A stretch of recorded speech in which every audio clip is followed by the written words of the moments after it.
And it's just funny to me that they scored 20 points. And KJ Jefferson was banged up last week. The wide receiver Burks was banged up last week. He's a huge explosive threat. Georgia, I agree with Birdman. Georgia should be able to shut them down here. And on the flip side, JT Daniels is a game time decision. If he's not in there, I understand there's an angle of Arkansas maybe not having the best game plan because you're game planning from one quarterback and a different quarterback plays. And I know they're a little bit different than Bennett, but I can see Georgia getting out to a lead here, just pounding the rock here because I think it's going to be kind of similar to the Clemson game where Arkansas is really struggling to get things going, and Georgia just kind of game manages it on offense and wins kind of easily. But I think this one stays under as well. On the flip chart, JT Daniels was listed as the starter this morning. I don't know why he's being so coy with whether he's playing or not. Well, Kirby on College Game Day said game time depends how he feels in warm-up. So, I don't know. What a douche. Kirby's an idiot. How about Duke, North Carolina here? Had to chuck this one in. Love a good rivalry here. And look, laugh all you want, but Duke's 3-1, put up 30 on Northwestern, who's a little bit down this year. But you're giving me 20 points here in a rivalry game. I'll take those. Give me Duke. Yeah, I'm with you. It's kind of gross just from track record, and Duke's not great, but Cutcliffe has shown in the past that he can get some good Duke teams. He's been trending down. Yeah. People were wondering if it was kind of the end of the run here, but like you said, Duke's 3-1. Haven't really played anybody. They did lose to Charlotte, wins against Northwestern and Kansas, and we know Northwestern is pretty poor as well. But North Carolina's been up and down this year. I don't really know what to make of them. Numbers say play Duke, so I'm taking Duke, getting almost 3 touchdowns. We're kind of both starting out on the same side here. I love that, Austin. We were very opposite last week. Off to a good start here. How about Michigan at Wisconsin? This game might be over in an hour. 423 combined rushing yards per game for these two teams. And look, I know Michigan's been putting up points, but I think if you ask Harbaugh where he's going to hang his hat, it's on this defense. Cannot trust Graham Mertz here in this Wisconsin offense. Getting points on the road, I hate to say it, but I'm taking that team up north to win outright, let alone just 2.5. Yeah, 2.5. It's interesting. We've seen some 2.5 go here, and I really thought we would maybe see like Michigan be favored by more. This opened Wisconsin as a favorite. Michigan then was a short favorite, and now it's gone back. With Wisconsin kind of getting blown out. They didn't really get blown out at all by Notre Dame, but I can't trust Graham Mertz either. It's one of those things where I don't think Cade McNamara is all that special. He's kind of a game manager.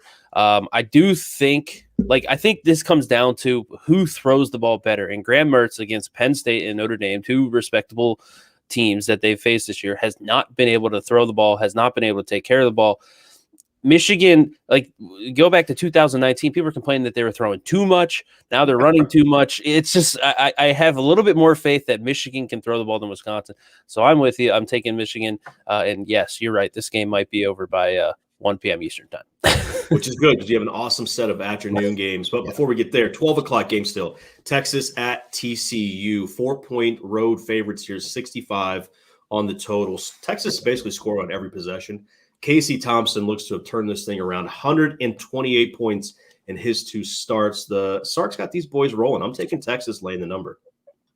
Yeah, it's tough. They smoked Rice, and then Texas Tech last week. That game, it just unraveled for Texas Tech there in the second quarter. I think they put up 28 points in the second quarter, and it's one of those things. I think it hurts me to say it. I think we're getting a little too excited about Texas. We're kind of doing this, name brand program. Yeah, it's Texas Tech. Okay, TCU got smoked last week by SMU. I don't know if smoked, but they lost. It just seems like a spot for TCU to cover this one. I just need them to lose by 3. Give me the Horned Frogs. How about Louisville heading to Wake Forest here? The Cards looked a little bit better, a little bit more capable since that opening loss, but they can't stop anyone, man. Hartman should throw it all over the park here. This total is bizarrely high, though. I'm guessing they're seeing a track meet. I cannot back Wake Forest as a 7-point favorite against anybody. I'm going under 62. Yeah, we're going to be opposite again. I'm going over. Louisville's defense is terrible. I think Malik Cunningham can get it going. Wake Forest has been better than usually. They're one of the fastest paced teams in the country. They've kind of slowed it down, and I don't know if it's just been better for them in general, but they have been better because of it. They've kind of surprised. They kind of smoked Virginia. What was that, 2 weeks ago now, or last week, I guess. But yeah, I'm going over here. I think Louisville's defense is terrible. That's going to make Cunningham. They're going to lean on him, and I think he can break down this Wake Forest defense. Awesome. Let's talk about Cincinnati and Notre Dame. Cincinnati 2-point road favorites here, 50.5 on the total. Certainly Notre Dame is going to take some heat for this being home dogs. But let's talk about the Play Betcha app. If you haven't yet, head over, download the Betcha app. Code ELITE gets you up to a $100 match on your first deposit. I'm looking at this right now on the app here, Austin. Very smooth, very easy to use. Desmond Ridder, 231.5 passing yards. Over or under? Oh, I'm going to go under. Me too. That's what I had selected. Jack Cohn, 212.5 passing yards. I'm going to go over because I really don't think Notre Dame's going to be able to run the ball, and that means Cohn's going to have to throw. Bam. So if you check it out there, if you see at the very bottom here, you can also see what your friends are betting. If you guys all end up on the same game, same bets, it actually boosts your bet. So it goes from like a 2x to sometimes a 3x as well. Code ELITE over at Betcha over there on your first deposit. Look, this is the season for these two teams. I didn't love what I saw from Cincinnati last time out, but they've had an extra week to prepare. So it feels weird backing a home or like a road favorite here when I think these teams are pretty competitive. 50.5. I think these defenses kind of stiffen up here a little bit. I'm going under again. Yeah, I'm with you. That game against Indiana for Cincinnati, they could not move the ball. Indiana, I can't remember the linebacker's name. He got ejected for targeting like late in the first half. Then they started moving the ball. They had a kick return. And when I say moving the ball, they just moved the ball like a couple of drives. They couldn't move the ball at all in the first half. Penix started turning the ball over. I think Cincinnati struggles again against Notre Dame's defense. Notre Dame, since that week 1 game, it's kind of like Louisville. They've kind of figured things out a little bit, not on offense, on defense, I'll say. I think they hold Cincinnati in check. I'm with you under here, but I don't know if Notre Dame's going to be able to run the ball, which scares me because I do think Cohn's going to have to throw it to win this one. Yeah, a lot of stuff between the 20s, maybe. Efficiency in that red zone will be key here for whoever wins. How about Louisiana Monroe heading to Coastal Carolina, 68 degrees. Bitter rain in the forecast, Austin. But this Monroe team's kind of struggled to score. Blown out 45-10 by Kentucky earlier this year. I think this one could get ugly. 34.5 is a hilarious number to lay, but I'm fine doing it. I think they win by 40 plus. Yeah, I'm with you. I think I'm going to regret taking the over here because I took Coastal Carolina's over last week. I said the style of offense that they run, it's tough because if they do get kind of one long drive that they don't convert on, it's there. They named their score last week. They just stopped scoring because the game was over. So it was a tough loss. I'm going back to it this week. I think Coastal Carolina kind of does what they want here. Hopefully we get 2 scores from UL Monroe to make this easier. Get us over 57.5. Over 57.5. All right. Yeah, I'm a bit worried about Coastal Carolina just shutting it down in the second half, I'll admit. But all right, let's see if we can both win there. How about the game of the day? Ohio State heads to New Jersey to take on this fierce Rutgers Scarlet Knights team. I'm telling you, this Ohio State defense is looking better, Austin. The change at the top was necessary. Kerry Combs, get up in the booth, stop talking and cheering around on the sidelines like an idiot. I actually went back and forth on this. I had Rutgers initially because I'm still not convinced this Ohio State offense is efficient, is dominant, but I like the move to the true freshman Henderson at running back. Stroud, we saw last week, it's not that much better with those guys behind the number 1. So, look, Rutgers kept it close. Michigan in the first half, and I'm sure you know this, I'm sure you watched the game, 40 yards, 32 yards, and 20-yard field goals. If they punch those in, this game's out of control in the first half. So I'll lay the points. I'm backing my buck, guys. Come on, Ohio State.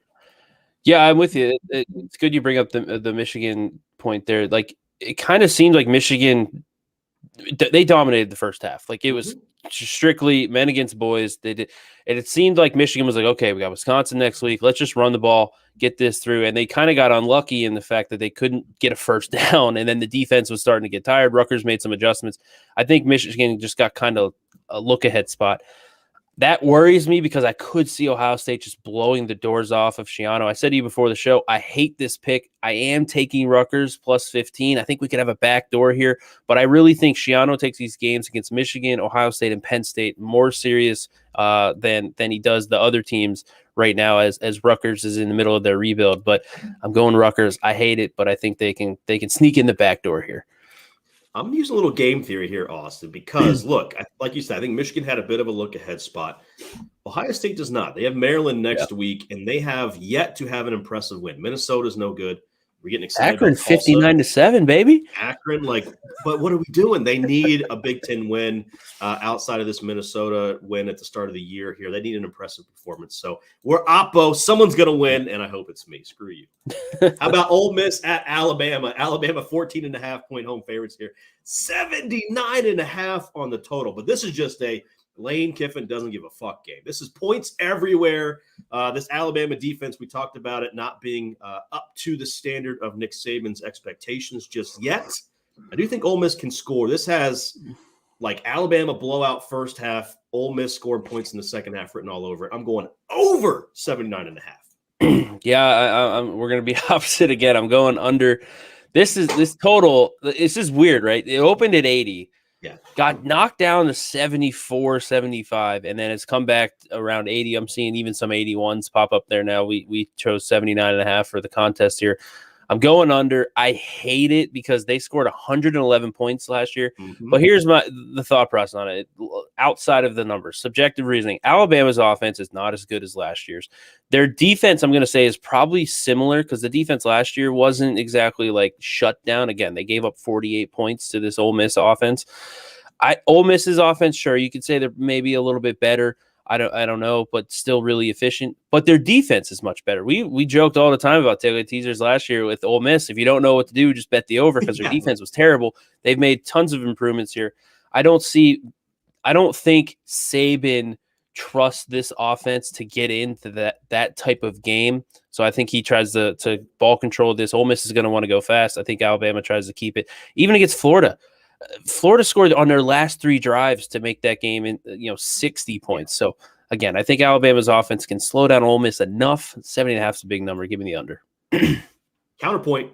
This is the first legitimate offense they've played all year. Miami stinks. Florida has no quarterback play. Yeah. Mercer, this is the first legitimate offense. It's a big test for this Alabama defense. You could say, look, they got Texas A&M next week. We think that game's probably going to be in the 40-point range, 50-point range. This is a big test for that Alabama defense. Once again, one of us is going to be right. If you're choosing your horse, probably pick Austin, but I love my over there. How about we move into the Pac-12? Oregon takes on Stanford in California here. 57.5 on the total. Oregon 8-point road favorites here. That USC win is looking more like an outlier for me for the Stanford team. They were fine last week, but just maybe not up to the snuff. And this is Oregon's first big test really outside of that Ohio State game. And I was about to back the Ducks here on the road, but 57.5, the Stanford team's not that usual Stanford defense we're thinking of. So I'm going over 57.5. Yeah, Stanford, I said this so far, the offense is moving the ball a little bit better because they switched to Tanner McKee. He can throw the ball. I've had Oregon fans yelling at me because I think their team, I don't think they stink, but I don't think they're top 5 in the country. I think gladly they'll easily not win not go undefeated. But I think this number's a little short. I think Oregon should be 9 or 10 points here. I'm going with the Ducks. I hate it. They're up 24-19 in the third quarter against Arizona last week. This team just plays down. Maybe there's one of those teams that plays down to their competition, plays up. One of those things, but I think this number's short. Give me the Ducks. Yeah, I was kind of leaning that way as well. Just went over, so I think we're kind of on the same side there, which tends to happen. How about K-State hosting Oklahoma? I think K-State can slow this pace down. Oklahoma, all kinds of issues and all kinds of pressure here. Actually had the home fans calling for the backup last week. 11.5 on the road. Big number. I'll take the home dog here. 11.5 for Kansas State. Yeah, so Skylar Thompson, quarterback for Kansas State, he's going to give it a go. He's back. That's been out there in the news. The Oklahoma, it's just been the deep passes. Everything, I saw some numbers on Rattler that it's just really underneath. It's the same as last year. It's all the same completion percentage, yards per attempt. All that. They're just not hitting the deep throws, which you wouldn't expect. Oklahoma's been one of the most explosive offenses for years now under Lincoln Riley. I can't back Kansas State in this spot because I don't if it runs into a point where Oklahoma does score some points. I don't know if Kansas State can stay with them, but I think Oklahoma's offense gets back on track today. Everybody's down on them. They just won that close game. I'm going over. Give me 52.5 in an Oklahoma game. Like, that's unheard of. I still think this offense can put up some points. Yeah, Kansas State really has to get that running game going. Don't hate the over, though. How about this? Did you see the video that was going around the interwebs here? The little gator getting eaten by the big gator. Did you see that? Yeah. Surely, right? Huge gator. Tough scene for Florida. But, look, I'm not impressed by this QB room, like I mentioned in the Bama breakdown. 7.5-point road favorites here heading to Kentucky. It's not like I'm super impressed with Kentucky either. 56 on the total. It looks like a defensive game to me. I was leaning Florida, actually just went under 56. Yeah, it's tough. Kentucky's shown like some good moments this year. They've shown some like bad moments. They're kind of hard to get a read on. It looks like sorry. It looks like Richardson's good to go, which will give them a little bit of more Florida offense will be a little bit more dynamic. But we look at Kentucky. They struggled last week in South Carolina. We've seen South Carolina not exactly look great this year. They struggled with Chattanooga. Yeah. We saw Missouri just get lit up by BC with their backup quarterback. So I just really kind of see Florida. It's going to be a slow-paced game because Florida's going to want to run the ball too. But with the two quarterbacks and being as dynamic as they are, I think Dan Mullen can pull this one out. I'm taking the Gators on the road, -7.5 here. I just don't trust this Kentucky team. Emory Jones, 104 pass attempts, 5 interceptions. Ugh, yeah. Ugh. How about we move on to Louisiana Tech, heading to NC State. Couple paper Tigers here, in my opinion. Louisiana Tech heads to Carter Finley Stadium over there in Raleigh, North Carolina. We were absolutely bent over by overtime last week, Austin. We were both on that NC State Clemson game under. It was an absolute lock. 2 overtimes later, I think we lost by a point or 2. Yep. After the fact, you always remember the losses more than the wins. But this is a lot of points on the road here. This NC State team is obviously off to a great start here, but Louisiana Tech's more of a run and gun kind of team. I'm thinking it may pull NC State out of their shell, out of their comfort zone. A lot of points to give up, so I'm taking the dog here. I'll take Louisiana Tech 18.5. Yeah, tough spot for NC State here. Their defense is phenomenal. Like you said, it's not like shutting down Clemson's all that impressive these days, but still, it happened, right? It's a thing. But total sandwich spot here. They play at BC next week. I know that's not a huge game, but like if you're NC State now with Clemson looking very vulnerable, and you already have a win over them, and North Carolina looking vulnerable, Miami's a mess. All of a sudden, like, you got your sights set on some ACC, championship, right? And this Conference USA game against Louisiana Tech, sandwiched after this huge win against Clemson. Got to go on the road next week. I could see this kind of just being the offense being a little sleepy. I think NC State's defense handles Louisiana Tech, but I see this one going under 55. Wonderful. I love that for my Louisiana Tech side. Texas A&M is a joke. They've been found out. So many issues on this offensive line. I think Jimbo's doing the best he can with what he has, but we'll see if that vaunted defense, pass defense, can hang around with this Mississippi State passing game. Bit of an air raid attack. I see points here. Mississippi State has some success, forces A&M to push. Kind of the reverse of what I was talking about with the NC State game. I think they're going to have to score points. 46, low total for a college game, even with Texas A&M. I'm going over. Yeah, I hate this. I'm playing the under. I'll be opposite of you again. Unders in the mid-40s in college football. It's a good way to go broke. But Texas A&M's defense looks great. Mississippi State's defense looks pretty good as well. Like, it's kind of this weird thing. Leach is known as this offensive mind, but like the offense has lagged way behind so far in his Mississippi State tenure. I can't trust Texas A&M to score points here. Like you said, offensive line issues, quarterback, every issue they have. Mississippi State, the same thing. They've kind of been figured out. This air raid, you just kind of sit back and play zone, and they'll eventually just kind of slowly dink and dunk and then eventually make a mistake. I don't have much to say other than both defenses should dominate in this game. I'll take the under. 46, again, college football unders in the mid-40s. It's gross, but that's what I got to go with. Let's go back-to-back totals in the mid-40s here. Baylor heads to Oklahoma State. First real test for both of these teams this year. Baylor only threw the ball 19 times last week in their win over Iowa State. I think this Oklahoma State team will force them to increase that number, which is not Not what Baylor wants to do. So, look, I'd love to take Baylor here, but you know that crowd in Stillwater. Sun's setting over Oklahoma. I'm a man. I want them Cowboys. I'll lay the number. Yeah, I'm going under here again. I'm going with this whole under in the mid-40s, but 47.5, you're getting up into the higher. You get the key number of 47 there to help you out. 46 is in like no man's land. It's tough, but I've been on some Oklahoma State under so far this year. They have a pretty good defense. I don't think people, again, kind of similar to what I said with Leach, Gundy here, known for offense. They've kind of taken a step way back in that regard, and now they play defense here. Baylor last week, they had 164 yards passing, 121 yards rushing. They had no business winning that game against Iowa State. They just fortunate they got out to a lead and just held on for dear life. They figured out a way to make it happen. I think Oklahoma State shuts down Baylor's offense. Baylor's defense is respectable as well. Give me under 47.5. Look ahead spot for Penn State here. Question mark. We cashed with Villanova last week. I'm taking everyone in the points against Penn State. That's what I'm doing. Indiana gets 12.5 here on the road, 53.5 on the total. I'm taking Indiana.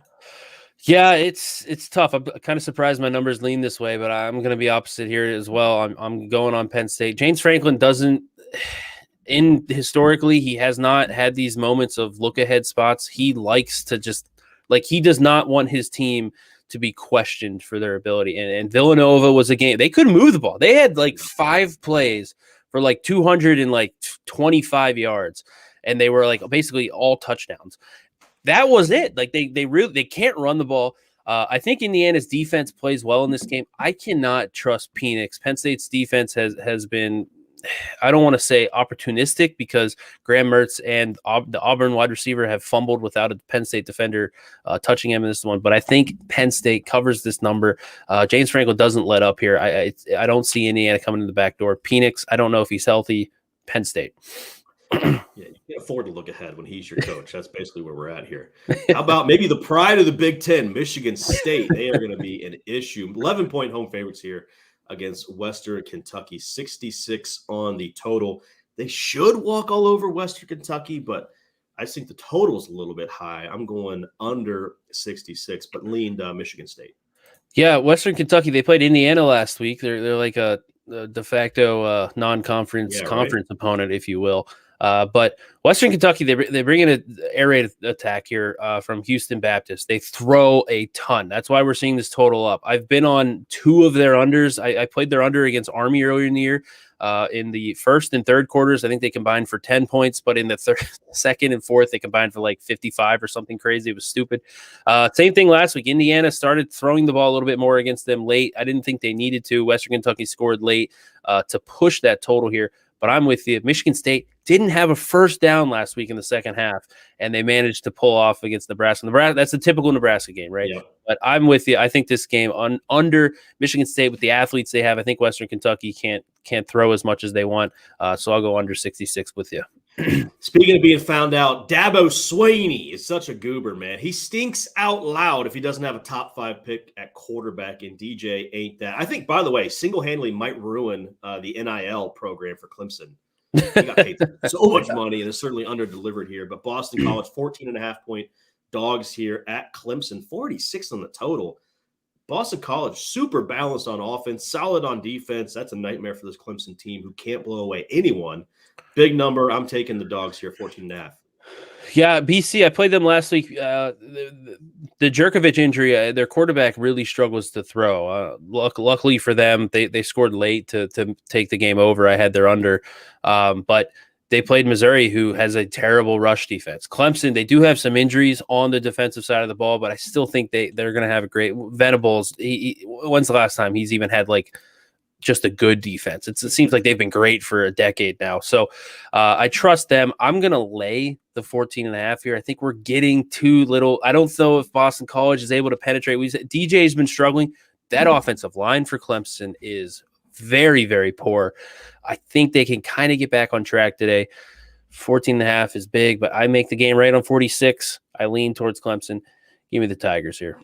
Opposite on quite a few things. It's going to be an interesting week in the group chat here. But how about Tiger Stadium night game? 102,000 drunk Cajuns. Go Tigers. I'll lay the 3. Yeah, I don't. In this game, I'm going under. Bo Nix on the road. We saw him against Penn State. He was not. He just doesn't. His deep ball is just a pop up. Like it's just bad. We're coming down to the end of the MLB season here. Bo Nix is giving a shout out to the baseball players here. But Brian Harsin made some comments this week. I feel like there's some tension going on.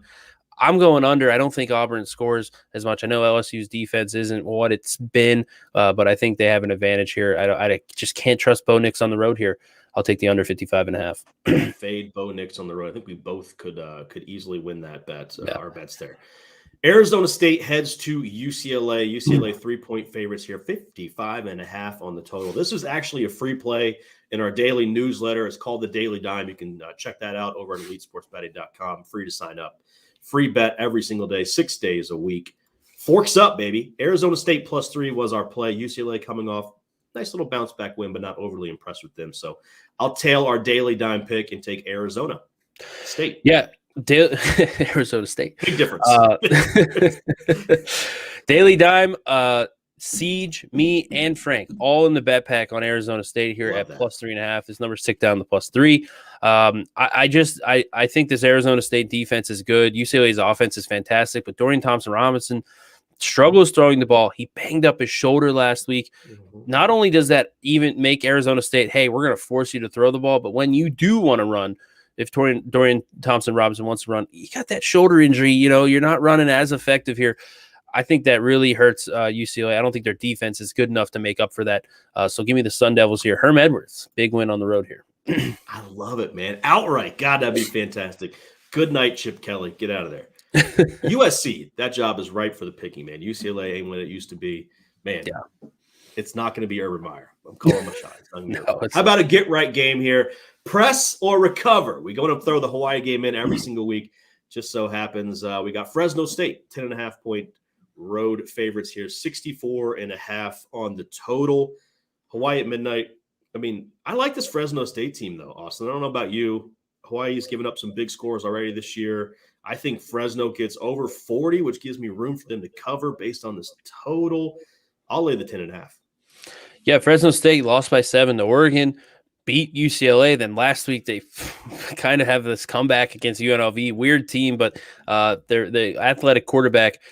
I looked at the numbers. I love it when Hawaii's on the island and the over line up in my numbers because who doesn't want to bet the over? Right. You can wake up in the morning. Oh, yeah, they scored 100. I'm going over here, 64.5. I think Fresno can score points. I think Hawaii can, like you said, with their implied total here, I think we can get up into the upper 60s here. So who doesn't want to bet the midnight game? Over. Let's do it.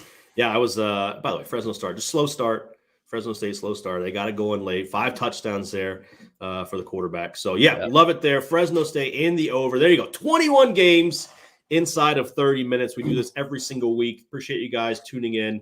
Of course, thanks to our sponsor, Betcha. Thanks to EliteSportsBetting.com. Thanks to Austin for producing the show and, for me, for being awesome and hopefully getting over 500 this week. Final words before we let these folks get out of here on a beautiful Saturday morning. Yeah, like I said, we had numbers move our way. Frank had a bunch of plays. I sent it this week. I had like 11 plays. Siege sent it this week. Got to get in early. These numbers move like crazy. So head to EliteSportsBetting.com. We got every sport. NHL is 10 days away. Yep. NBA is 2 weeks after that. College basketball right around the corner as well. So we're heating up here. So head over to EliteSportsBetting.com. That's doing it for us. We'll see you guys next week. Good luck. Adios.